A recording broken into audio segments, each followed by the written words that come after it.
दिल्ली के नायब वजीर आला मनीष सिसोदिया से सीबीआई की पूछताछ खत्म हो गई है, लेकिन इस बीच मीडिया से वो मुखातिब हो रहे हैं। सीधे आपको लिए चलते हैं। हुआ।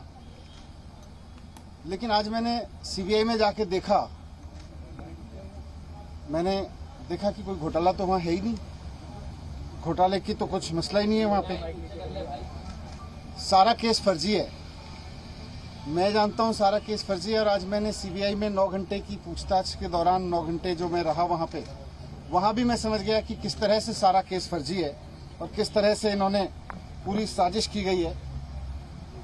आज मुझे समझ में आया कि इन्होंने सीबीआई में केस किसी घोटाले की जांच के लिए नहीं करा रखा। इन्होंने सीबीआई में जो मेरे खिलाफ केस करा रखा है वो दिल्ली में एक्चुअली ऑपरेशन लोटस को कामयाब करने के लिए करा रखा है।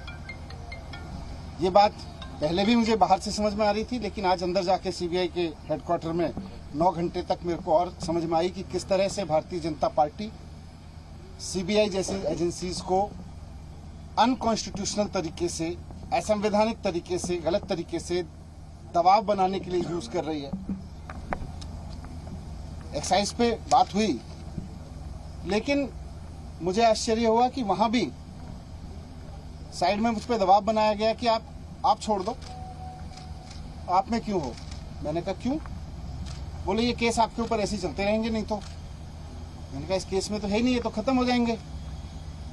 तो मुझे कहा गया कि साइड में कि सत्येंद्र जैन के पास कौन से केस हैं, सत्येंद्र जैन के ऊपर कौन से सच्चे केस हैं, वो भी चल रहे हैं। 6 महीने वो जेल रह सकते हैं तो 6 महीने आप भी रह सकते हो। तो मैंने कहा बीजेपी तो बहुत गंदी पार्टी है, मैं उसके लिए आप थोड़ी छोड़ सकता हूँ। तो मुझे कहा गया कि नहीं देखो ये केस तो ऐसे ही चलते रहेंगे, दूसरा फायदा आपको वो लोग मुख्यमंत्री भी बनाएंगे फिर।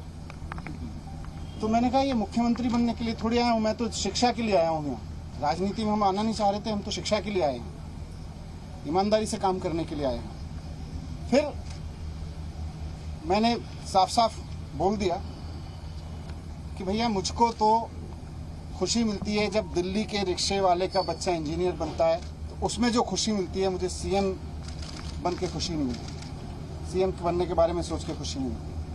एक दिल्ली की मेड की बच्ची जब डॉक्टर बनती है तो मुझे खुशी मिलती है। मेरा जीवन शिक्षा को समर्पित है। मैं इस तरह के ऑपरेशन लोटस के किसी दबाव में नहीं आने वाला। इनको जो करना है करें। पूरा केस फर्जी है, कहीं दूर से दूर तक कोई सच्चाई नहीं है उसमें। कोई 1 करोड़ का, 1 रुपए का कहीं कोई घोटाला नहीं हुआ। ये बीजेपी वाले कहते रहे और दबाव बनाते रहे 10,000 करोड़ का घोटाला हुआ है, कोई घोटाला नहीं हुआ। आज मुझे वहां से भी समझ में आ गया।